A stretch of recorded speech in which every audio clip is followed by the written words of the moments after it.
एक और ले लिया बदला, अब फाइनल की बारी है। ऐसा लग रहा है ना कि इस बार किस्मत भी हमें वर्ल्ड कप जिताना चाहती है। और इस बार का जो शेड्यूल रहा है वो पूरी तरह से ऐसा लिखा गया है ना जैसे वो बदला लेने की पटकथा हो। और ईश्वर भी एकदम लिख के भेजे हुए हैं कि जिन जिन ने हमें कुछ दिनों से रुलाया है, जिन जिन टीमों ने, उसको हम पटकनी देंगे और इस बार ये वर्ल्ड कप जीतेंगे। तो ऐसा लग रहा है कि ईश्वरी कृपा भी भारतीय टीम के साथ है, साथ ही साथ उनका आत्मविश्वास और परफॉर्मेंस तो भाई एकदम टॉप लेवल का है। लेकिन जो थोड़ा सा किस्मत की रिक्वायरमेंट होती है ना, ऐसा लग रहा है कि भारतीय टीम का भी इस बार किस्मत कनेक्शन हो चुका है। क्यों? क्योंकि भाई लास्ट 2 वर्ल्ड कप, जो वनडे वाला था उसमें ऑस्ट्रेलिया ने हमें खून के आंसू रुलाए थे, उसके पीछे जो T20 वर्ल्ड कप था उसमें इंग्लैंड ने हमें खून के आंसू रुलाए थे, क्योंकि सेमीफाइनल में हम बुरी तरह से हारे थे इंग्लैंड से, और ऑस्ट्रेलिया से तो भाई फाइनल हारे थे। तो उसकी कसक ना क्रिकेट प्रेमियों में और हमारे क्रिकेटर्स में काफी दिनों से थी। और इस बार जो पटकथा लिखी गई है वो ऐसी हुई है कि ऑस्ट्रेलिया को हमने ऐसा हारा है कि वो ग्रुप स्टेज से ही बाहर हो गए। तो वहां पे बदला नंबर 1 हुआ और बदला नंबर 2 लिया गया कल वाले मैच में, जब हमने हराया किसको? इंग्लैंड को, वो भी एक तरफा। 171 रन बनाया हमने 20 ओवर में, इंग्लैंड 103 पे ऑल आउट हो गई और बुरी तरह से हराया। और जो स्क्रिप्ट पहले लिखी गई थी ना, ऐसा लग रहा है वही रिपीट हो रही है, लेकिन उल्टे डायरेक्शन में। क्योंकि 2 साल पहले इंग्लैंड की टीम ने ना हमें बुरी तरह से हराया था सेमीफाइनल में, और इस बार सेमीफाइनल में ही हमने इंग्लैंड को हराया है बुरी तरीके से। तो दोनों बदला एकदम पूरी तरह से कह सकते हैं पूरा हो चुका है और भारतीय टीम का जोश अब ऑल टाइम हाई है। और अब हमें फाइनल की तैयारी करनी है। तैयारी तो हो चुकी है, बस उस दिन कौन अच्छा खेलेगा उस पर रहेगा। लेकिन फिर भी साउथ अफ्रीका पहली बार पहुंच रही है फाइनल में और हम कई फाइनल खेल चुके हैं, तो थोड़ा सा प्लस पॉइंट तो हमें मिलेगा। उस मैच की अलग से एनालिसिस किया जाएगा। पहले हम इस मैच में देखेंगे, इस वीडियो में हम देखेंगे कि भारत के जीत के 6 कारण क्या रहे। ठीक है, बदला हो चुका, सब कुछ हो गया, लेकिन वो 6 कारण जिन्होंने अहम भूमिकाएं निभाई इस मैच में जीत की, उसे हम देखेंगे। तो पहला कारण जो था, रोहित शर्मा की कप्तानी और आत्मविश्वास। रोहित शर्मा ने इस वर्ल्ड कप में जितने भी डिसीजन लिए सब सही लिए हैं। और सबसे बड़ी बात, शुरुआत में उन्होंने जब देखा, आपने देखा होगा जब वहां पे न्यूयॉर्क में मैचेज हो रहे थे, तो उन्होंने इंडिया के ही नहीं वर्ल्ड के one of the top spinner Kuldeep Yadav को ही ड्रॉप कर दिया। और ऐसा लग रहा था कि भाई कुलदीप यादव एक ऐसे मतलब कि स्पिनर हैं जिनको जल्दी टीम ड्रॉप कर ही नहीं सकती, लेकिन उनको ड्रॉप किया गया। और रीजन क्या दिया गया कि भाई यहां पे पेसर्स को ज्यादा मदद है, तो हमें बॉल मतलब स्पिनर्स के ओवर चाहिए नहीं, तो हम थोड़ा सा बैटिंग देखेंगे, और इसलिए अक्षर जडेजा की जोड़ी को खिलाया गया। वो भी प्लान काफी जबरदस्त बैठा, क्योंकि अक्षर के बैटिंग की रिक्वायरमेंट एक आध मैच में पड़ी थी वहां पे। फिर जब हम यहां पे आए, वेस्ट इंडीज शिफ्ट हुए, तो कुलदीप यादव खेलने लगे, और उसमें अक्षर को खिलाने का फायदा यह हुआ कि अक्षर का बॉलिंग फॉर्म ज्यादा अच्छा चल रहा था पूरे आईपीएल से ही, तो उनका बॉलिंग फॉर्म अभी भी अच्छा चल रहा है। और अब हमें एक बैकअप मिल चुका है कि जडेजा जो थोड़ा सा आउट ऑफ फॉर्म हो चुके हैं, तो उनका रोल बखूबी पूरा कर रहे हैं अक्षर पटेल। तो यहां पे भी रोहित के कप्तानी का मास्टर क्लास रहा है। और कल वाले मैच में अगर आपने देखा होगा, तो वहां पे आता है कप्तानी का बड़ा डिसीजन। वो ये डिसीजन आता है कि स्पिनर को इन्होंने लाया पावर प्ले में, क्योंकि पेसर्स को काफी अच्छे से खेल रहे थे उस ट्रैक पे इंग्लैंड वाले, और अक्षर पटेल आते हैं और पूरा मैच की रूपरेखा तय कर देते हैं कि अब यहां से हम ही जीतेंगे। ठीक है, तो रोहित शर्मा की कप्तानी टॉप क्लास रही है और आत्मविश्वास लेवल जो है वो ऑल टाइम हाई है, क्योंकि रोहित एकदम खून के आंसू रोए थे जब फाइनल में हारी थी टीम, और उन्होंने बोला था कि मैं 1-2 दिन तो पूरी तरह से डिस्टर्ब रहा था, लेकिन इस बार वो पूरा मूड बना के आए कि दूसरों को हम डिस्टर्ब करेंगे, और अपने बैटिंग से ही इस बार डिस्टर्ब कर रहे हैं। और सबसे बड़ी बात, अपने बैटिंग से ही आधा मैच ये जीत ले रहे हैं, चाहे ऑस्ट्रेलिया के खिलाफ वो पारी हो, चाहे स्लो विकेट पे इंग्लैंड के खिलाफ वो पारी हो। तो आत्मविश्वास से लबरेज है रोहित शर्मा, और कप्तानी इनकी एकदम से टॉप क्लास है। तो ये सबसे बड़ा रीजन रहा है। दूसरा जो रीजन रहा है, पिच फैक्टर। पिच के कारण हम 50% पहले ही अपने आप को विनर मान चुके थे, और मैंने इस पे वीडियो भी बनाया था। क्यों? क्योंकि भैया जब स्पिन फ्रेंडली ट्रैक होगा ना, तो इंग्लैंड के जो मतलब कि आप देखेंगे इंग्लैंड का प्लेइंग 11 ना, उसमें एक भी ऐसा प्लेयर अच्छा नहीं है जो टर्निंग ट्रैक पे स्पिन खेल सके। देखिए, स्पिन खेलने के 2 तरीके होते हैं। एक होता है बैटिंग ट्रैक पे, जहां पे बॉल मिसबिहेव ना करे, लेग स्पिनर की बॉल टप्पा खा रही है तो वही लेग स्पिन की तरफ मुड़े, या गुगली फेंका है तो थोड़ा अपोजिट डायरेक्शन में मुड़े, मतलब वो नॉर्मल बिहेव करती है बॉल।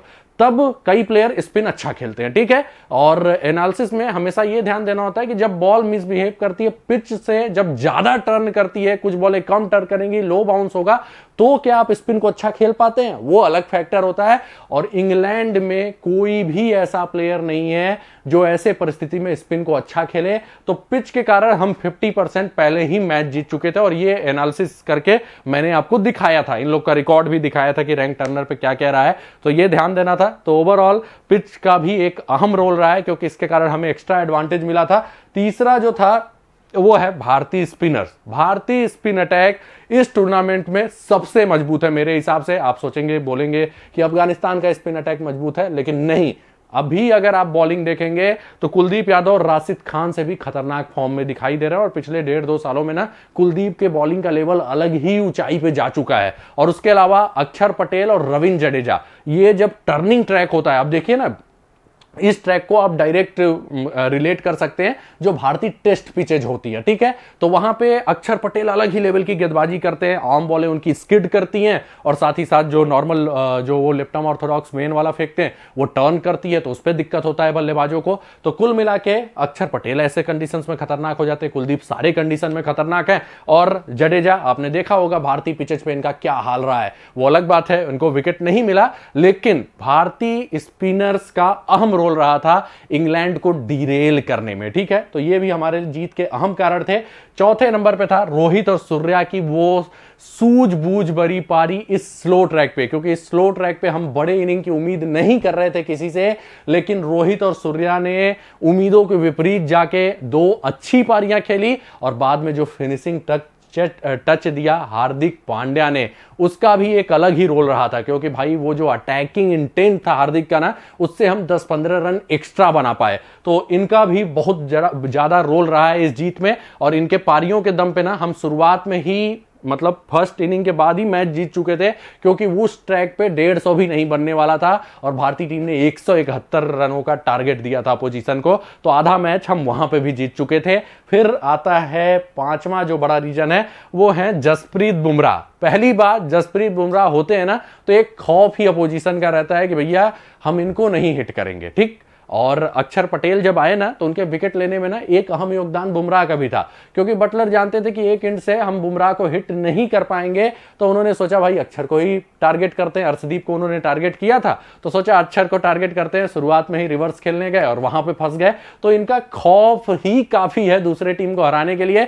और फिर जो वो डिलीवरी फेंकी थी फिलिप सॉल्ट को, क्योंकि फिलिप सॉल्ट पावर प्ले में अटैकिंग शुरुआत दे सकते थे, और जिससे इंग्लैंड के बल्लेबाजों का कॉन्फिडेंस हाई हो सकता था, लेकिन वो पूरा ओवर कटर्स की भरमार रखी थी बुमराह ने। और सबसे बड़ी बात, इनकी कटर नॉर्मल नहीं होती है कि हाफ टप्पा खिलाएंगे और वहां से कटर फेंकेंगे, ये फुलर लेंथ पे कटर्स फेंकते हैं, और वहां पे बड़ी प्रॉब्लम आती है बल्लेबाजों को, और वो सीधे सीधे सॉल्ट को दिखाई दी और लास्ट में वो बोल्ड हो गए, ठीक है। उन्हें समझ में नहीं आ रहा था, तो इनका एक बड़ा योगदान था। लेकिन एक योगदान ना अपोजिशन का था, क्या था वो है बटलर की खराब कप्तानी। अगर आप पूरा मैच देखेंगे तो कहीं से नहीं लगा कि बटलर पिच के हिसाब से कप्तानी कर रहे हैं। और सबसे बड़ा डिसीजन जो मैंने आपको उस समय बताया था अपने टेलीग्राम चैनल पे, वो ये बताया था कि भाई इस पिच पे ना मोइन अली के 4 ओवर बनते थे। आप यहां पे पार्ट टाइमर से 4 ओवर करा सकते थे, लेकिन मोइन अली जैसे गेंदबाज के एक भी ओवर बटलर ने नहीं कराया। अब उसके बाद जब प्रेस कॉन्फ्रेंस हुई, तब उनसे जब पूछा गया कि आपने मोइन से क्यों नहीं बॉलिंग कराया, तब वो बोल रहे थे हाँ मुझसे एक टैक्टिकल मिस्टेक हो गया और मोइन से मैंने बॉलिंग नहीं कराया, मोइन को बॉलिंग दिया जाना चाहिए था इस ट्रैक पे, खुद कबूल कर रहे हैं, ठीक है। लेकिन उस समय उन्हें नहीं समझ में आ रहा है कि लिविंगस्टन भी 4 ओवर में भाई 25 रन दे रहे हैं, 4 ओवर में आदिल राशिद के रन नहीं जा रहे हैं, स्पिनर्स का इकोनॉमी 6 है, तो पिटाई किसकी हुई थी? पेसर्स की हुई थी। लेकिन पेसर्स की पिटाई होती गई, उनको बॉलिंग ये देते गए, और यहां पे एवरेज स्पिनर भी ना अच्छा करता, क्योंकि बॉल नीची रह रही थी, स्लो फेंकने पे टर्न भी मिल रहा था, और मोइन अली ने इसमें महारत हासिल की हुई है। तो मोइन अली जैसे गेंदबाज को इन्होंने एक भी ओवर नहीं दिया, और यह सबसे बड़ा टैक्टिकल मिस्टेक था, क्योंकि अगर मोइन बॉलिंग करते तो शायद 10 से 15 रन कम बनते इंडिया के। लेकिन यहां पे जॉस बटलर के खराब कप्तानी का सबसे बड़ा योगदान रहा है। और साथ ही साथ जब ये बैटिंग करने आए तो मतलब इन्हें एक बल्लेबाज ऐसा चाहिए था जो एक साइड से एंकर करे, क्योंकि 170 का जो स्कोर था वो बहुत बड़ा नहीं है T20 में। अगर एक बल्लेबाज एक साइड से टिक गया ना, रिस्क ना ले, तो वो चेंज हो सकता है इवन इस ट्रैक पे भी, लेकिन ये भी हिटिंग जोन में लगे रहे। ये कप्तान थे, इनको जिम्मेदारी लेनी चाहिए थी, और ये जब टिक के खेलते हैं ना तो टर्न ठीक ठाक खेल लेते हैं, लेकिन अक्षर को देखते ही थोड़ा सा वो हो गया निर्भीक कि मैं अब इनको रिवर्स करूंगा, तो वहां पे दिक्कत हो गया भाई। तो इनकी कप्तानी का भी एक बड़ा रोल रहा है। तो ये थे 6 कारण जिसके कारण भारतीय टीम को जीत मिली और इंग्लैंड टीम को हार मिली, और फाइनल का अलग से वीडियो आएगा तो उसके लिए इंतजार करिएगा। मिलते हैं अगले वीडियो में कुछ नए अपडेट्स के साथ। आप भी कमेंट करके जरूर बताइएगा कि कौन से बड़े कारण थे जिसके कारण इंग्लैंड ये मैच हारा है और हमारी टीम फाइनल में पहुंची है। मिलते हैं अगले वीडियो में कुछ नए अपडेट्स के साथ। जय हिंद, जय भारत।